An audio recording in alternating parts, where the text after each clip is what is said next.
ఆ హామీ మేరకే కదా ఇప్పుడు అక్కడ ఓట్లేసింది. ఇవాళ ఎదురు తిరిగిన వాళ్ళు తిరగబడ్డోళ్ళు అందరూ ఎన్నికల ముందు నుంచి వాటంటే వ్యతిరేకంగా ఉన్నోళ్లే. ఎందుకని? ఎల్జిబిటి కమ్యూనిటీ అక్కడ ఓకిజం అనే ఒక సిస్టమ్ తీసుకొచ్చారు.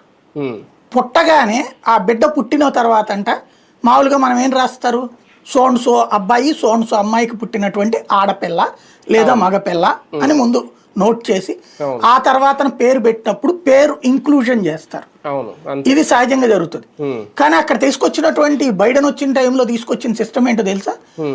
నువ్వు ఆడాని కానీ మగాని రాయకూడదు, పుస్తకంలో ఏం రాయకూడదు. పేరు కూడా ఆడ మగ అనేది అర్థం కానియకుండా పెట్టాలి. ఆడపేరు మగ పేరు లాగానే ఉండకూడదు.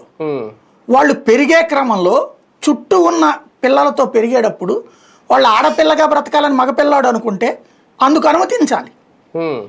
మగపిల్లాడిలాగా పుట్టినటువంటి వాడు ఆడపిల్లలాగా ఉండాలనుకుంటే అందుకు అనుమతించాలి. సాధారణంగా యుక్త వయసులో ఇది ఆ బాల్యంలో ఎట్లుంటది, ఎదురుగుండా ఉండేటటువంటి పిల్లల్ని బట్టి మన ఆలోచన సరళ ఉంటది.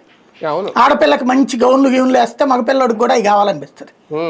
మగపిల్లడికి కాస్త డామినేటింగ్ గా తిరుగుతుంటే నేను కూడా అట్టు ఉండాలని అమ్మాయి అనుకుంటా. ఆ వయసులో ఉండేటువంటి సహజసిద్ధమైన నేర్చుకునే సందర్భం. ఆ టైంలో తల్లిదండ్రులమ్మ నువ్వు ఆడపిల్లవి ఇట్లా ఉండాలా, నువ్వు మగపిల్లడు ఇట్లా ఉండాలి అని